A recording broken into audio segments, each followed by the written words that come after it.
Kwa muhtasari, masomo mawili, somo kutoka kitabu cha Makabayo na somo la Injili Takatifu, ni masomo yanayozungumza kuhusu ufufuko, kwamba maisha ya hapa duniani sio mwisho. Tunalo tumaini linalozidi haya tunayoyaona kwa macho. Na wazo hili limeanza kujionyesha vizuri katika kitabu cha Makabayo tulichosoma, kuhusu hawa ndugu saba, wana saba pamoja na mama yao, ambao wanakubali kufa shahidi kuliko kuvunja sheria ya dini yao. Na sababu wanayotoa ambayo ni ya msisitizo kwa Dominika ya leo, wanakubali kwa sababu afadhali kuuawa kuliko kumuudhi Mungu.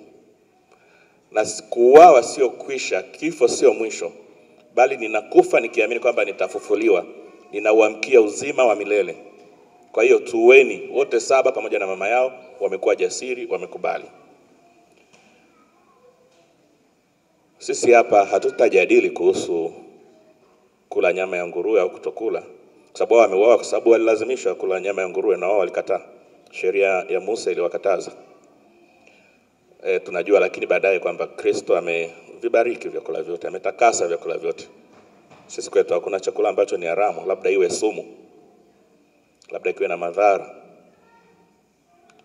lakini vinginevyo Kristo alishavitakasa vyakula vyote. Kwa bahati mbaya, kitabu cha Makabayo hakipo katika Biblia ya baadhi ya ndugu zetu wa madhehebu mengine. Wakristo wengine wamekiondoa katika orodha ya vitabu vyao katika Biblia.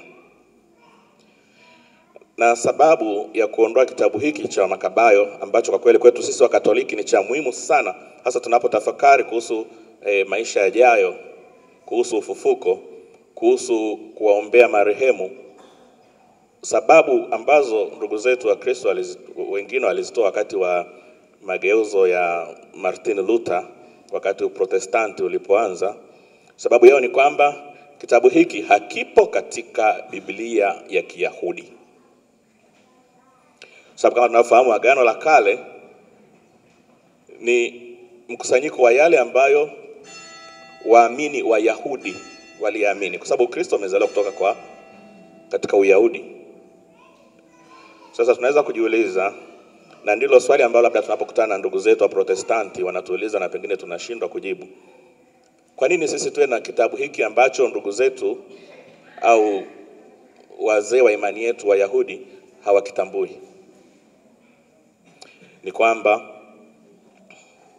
kanisa la mwanzo lilikuwa linakitumia kitabu hiki na kilikuwepo katika mojawapo ya maandiko matakatifu ya Wayahudi. Lakini kwenye mwaka wa 90 hivi baada ya Kristo, mkusanyiko wa Wayahudi, walimu wa Kiyahudi, marabi wa Kiyahudi, walipoona kwamba Wakristo wanatumia vitabu kadhaa, sababu sio kitu kilichoondolewa, hapo vingine 5. Walipoona kwamba vitabu hivi vinatumika kama sehemu mojawapo ya msingi wa mafundisho muhimu katika Ukristo, waliamua kuviondoa. Walisema hivi havituhusu. Lakini kama wameviondoa mwaka wa 90, na kama kanisa la mwanzo tayari lilikuwa linavitumia vitabu hivi, hatuna sababu sasa ya kuwasikiliza Wayahudi, kwa sababu wamefanya hivyo kusudi kudidimiza mafundisho ya Kikristo ambayo kimsingi yalikuwa ya kwao pia. Kwa hiyo sisi tunaendelea kukitumia kitabu hiki, na kama nilivyosema, kitabu hiki ni muhimu sana kwa Wakatoliki kwa sababu ni mojawapo ya kina maelezo muhimu kwa nini tunapaswa kuombea ndugu zetu marehemu, na tukumbuka huu ni mwezi wa marehemu. Basi turudi katika sadaka ya hawa ndugu. Nimesema walikufa kwa sababu hawakutaka kuivunja sheria ya Mungu, kuvunja amri ya Mungu. Hawa Makabayo ni kizazi cha Wayahudi ambao walikuwa na wivu kwa taifa lao, wivu kwa hekalu lao. Waliishi kipindi ambacho Uyahudi, dini ya Kiyahudi, sheria za Musa zilikuwa kama zinanajisiwa. Kiliingia kizazi cha watu wenye damu ya Kiyunani ambao walilidharau hekalu takatifu la Yerusalemu. walilidharau kiasi kwamba walishinikiza kwamba katika madhabahu ya hekalu itolewe sadaka ya nguruwe, ambayo ilikuwa ni tusi kubwa sana kwa Wayahudi. Hawa Makabayo wamepambana kusafisha uchafu huu, na mwisho walifanikiwa, na mwisho walitolea sadaka za kulitakasa, kutabaruku hekalu, kama kule Roma wanavyoadhimisha leo kutabarukiwa kwa kanisa la Papa.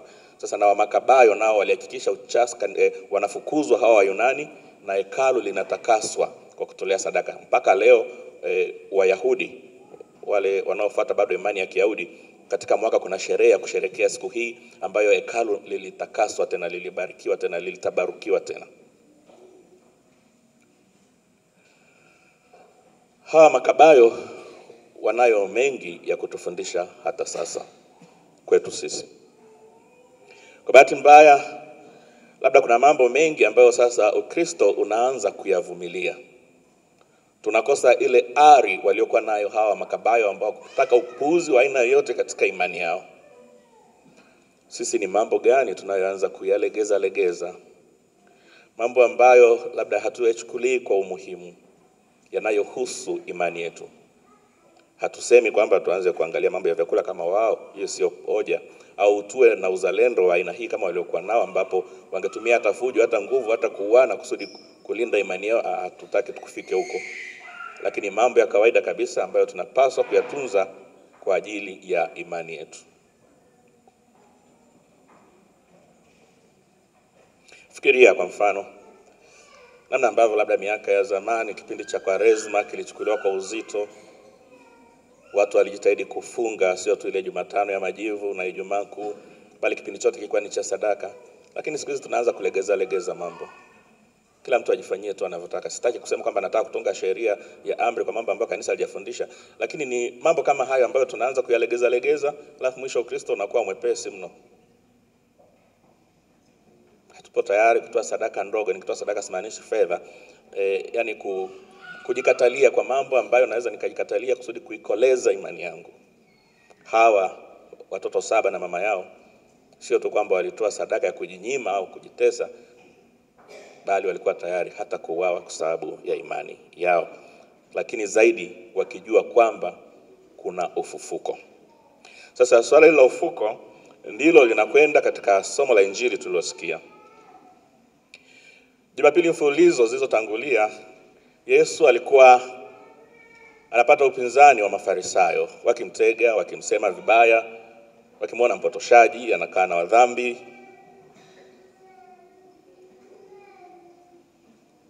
Sasa Dominika ya leo Kristo anakutana na upinzani wa Masadukayo. Ile Jumapili nyingine tulisikia Yesu akikemea sala ya Kifarisayo ya mtu kujisifu tu na kumwona mwingine ni mdhambi, na yeye kujikinai kwa maneno ya Yesu, kujiona kwamba yeye ni bora. Hakusali bali alijisifu, alafu akaondoka zake mtupu kama alivyoingia na kupata neema yote. Lakini yule mwingine akasali, akatubu kwa sala fupi na Mungu akampa neema. Kwa hiyo Yesu hapa alikuwa anaonyesha Mafarisayo jinsi wanafanya mambo mengi kwa nje bila moyo. Baadaye Jumapili iliyopita akakutana na Zakayo, akaenda kula chakula kwa Zakayo. Mafarisayo akamsema vibaya, anakula na wadhambi. Lakini Bwana aliangalia toba ya Zakayo na alienda kwake. Dominika ya leo sasa anakutana na Masadukayo. Masadukayo ni kina nani? Kwenye Biblia Agano Jipya Masadukayo hawasikiki sana kama wanavyosikika Mafarisayo.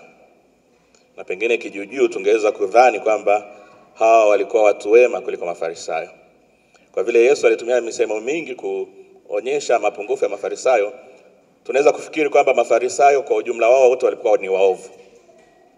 Ufarisayo kwa wenyewe ilikuwa ni juhudi ya kuishi sheria za Mungu. Ilikuwa ni juhudi za kutimiza vipindi vyote vya sala katika siku. Ilikuwa ni juhudi ya kuhakikisha kwamba hakuna sheria hata moja inayovunjwa. Tena yule Yesu aliyemtolea mfano alisema anafunga mara 2 kwa wiki. Sheria haikuwa lazimisha kufunga namna hiyo. Ilikuwa ni mara chache tunapaswa kufunga katika mwaka. lakini yeye alijiongeza. Lakini mwisho wa siku kiburi kimeondoa wema wote ambao alikuwa ameufanya na kujiona na kusahau neema ya Mungu ambayo ingemwezesha. Kwa hiyo hao ndio walikuwa Mafarisayo. Kwa upande wa Masadukayo, hawa ni watu walioamini katika vitabu vitano tu vya Musa. Vile vitabu tu vitano vya Musa. Vitabu vingine katika Biblia yao hawakuviamini. Na kwa sababu hii hawakuamini katika ufufuko. Maisha yanaanzia duniani na yanaishia duniani. Hakuna maisha zaidi ya haya. Ni jambo la kushangaza kwa sababu ni katika Masadukayo kipindi cha Yesu ndipo walipokuwa wanapatikana makuhani. Sasa unaweza kufikiria kuhani ambaye anatoa sadaka lakini haamini kwamba kuna maisha zaidi ya hapa. Wao kwao baraka za Mungu zilikuwa ni baraka za kuishi vizuri hapa duniani, baada ya hapo hakuna. Hawa pia ni kizazi cha watu matajiri waliokuwa na fedha, waliokuwa wanashirikiana na wakoloni wa Kirumi, waliokuwa wanashirikiana na dhalimu Herode. Ili mradi kwao tu cha msingi hawa watawala waliache hekalu lao, waruhusu dhabihu zitolewe, lakini hata kama kuna manyanyaso kwa watu, hata kama hakuna matendo mema kwa watu, wao isingewahusu. Kwa ufupi, hawakuwa watu wema. Tunaweza kuwashangaa inakuwaje mtu kuamini katika uzima wa milele. Lakini na sisi tujiulize, ni kweli wote tuko hapa na baadaye tutasali kanuni ya imani na tutakiri kwamba tunaamini katika ufufuko wa wafu, katika msamaha wa dhambi. Tunaamini katika ujio wa pili wa Yesu Kristo kuja kuwahukumu walio wazima na wafu. Lakini ninayoyafanya yanaendana na hiki ninachofikiri? Sio kwamba baadhi yetu tunaishi kana kwamba basi hapa ndio mwisho. Tumejiandaa vipi kwa makao yajayo? Masomo ya misa za wiki zilizopita ilikuwa ni msisitizo ni huo, kujiandaa kwa siku zijazo, siku za milele. Injili ya Luka ilikuwa inasisitiza kuhusu jambo hilo. Sasa kama ninaamini katika uzima wa milele, ninaamini kwamba kuna mbinguni, ninaamini kwamba kuna jehanamu, lakini naishi tu siwekezi kusudi nifike mbinguni, basi na mimi ni kaina fulani kasadukayo, labda sijafika usadukayo 100%, labda nina 50%, 60%, 70%, 80% za usadukayo ndani yangu. Kwa niangalie yale ninayofanya yaendane kweli na tumaini langu la ufufuko. Kwa hiyo Masadukayo wamemjia Bwana, na sasa tukumbuke sehemu hii ya Injili ya Luka ni Yesu ameingia Yerusalemu na hata toka tena mpaka watakapomkataa kwa ujumla, watakapomhukumu, watakapomuua. Kwa hiyo Yesu ameingia, ndipo anaanza sasa kukutana na vigingi kama hivi. Sasa hawa Masadukayo wanafikiri wanaweka mbele ya Yesu swali gumu kusudi wamshinde na kusudi kumnyongonyeza, aonekane huyu mwalimu anachotumaini ni sifuri. Nakumbuka Yesu alimfufua Lazaro, sio alimfufua kimwili, lakini kabla hapo alishawaambia dada zake kwamba mimi ndimi ufufuo na uzima, aniaminie mimi hata akifa hata kufa atafufuka, kuna uhai wa milele. Kwa Masadukayo walikuwa wamesikia kuhusu jambo hili. Kwa hiyo walikuwa wamemjua Yesu kwamba huyu na Mafarisayo ni sawa, sababu Mafarisayo waliamini katika ufufuko wa wafu, katika uzima wa milele. Sasa Masadukayo wanatengeneza swali ambalo wanataka wammalize Yesu na wamalize Mafarisayo. Ndipo wanapotoa hadithi hii isiyo ya kawaida ya mwanamke aliyeolewa na ndugu 7, na katika hawa 7 hakuna hata mmoja ambaye alibahatika kupata naye mtoto. Ilikuwa ni tamaduni za wakati huo kwamba mume akifa na mama mke wake hana mtoto, basi ndugu zake wahakikisha jina la ndugu yao linabaki kwa kumzalia ndugu yao mtoto.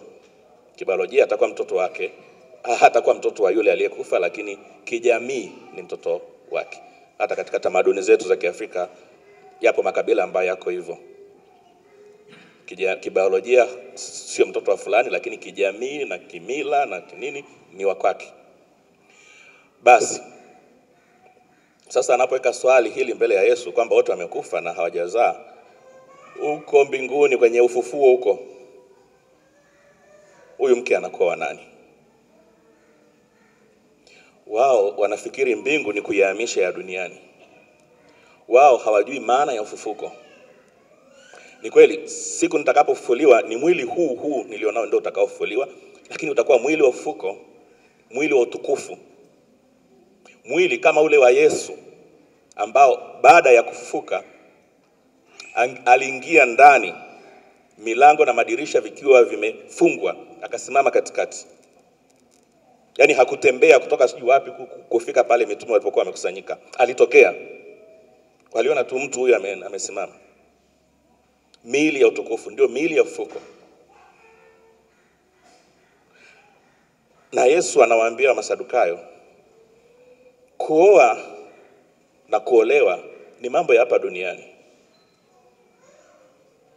Hapa duniani ni hulka kwamba ninataka wa kuendana naye, wa kumpenda, wa kukamilishana naye. Na pengine tarajio kuu pia likiwa ni baraka ya watoto, kutii amri ya Bwana, kujaza ulimwengu. Lakini huko mbinguni mnaenda kuoa na kuolewa kusudi iweje? Mbinguni hamna mahitaji ya kimwili. Kuoa na kuolewa ni hapa duniani. Yesu anasema huko tunakokwenda tutakuwa kama malaika. Familia yetu itakuwa imeunganishwa na Mungu mwenyewe tutakavyokuwa tumemwona. Uhusiano wetu na Mungu utakuwa unatosha. Hatutahitaji tena uhusiano wa mume na mke, uhusiano wa kaka na dada, uhusiano wa mjomba na shangazi. Mungu mwenyewe ndiye atakuwa point yetu ya uhusiano na tutakuwa tumekamilika kwa kumwona jinsi alivyo.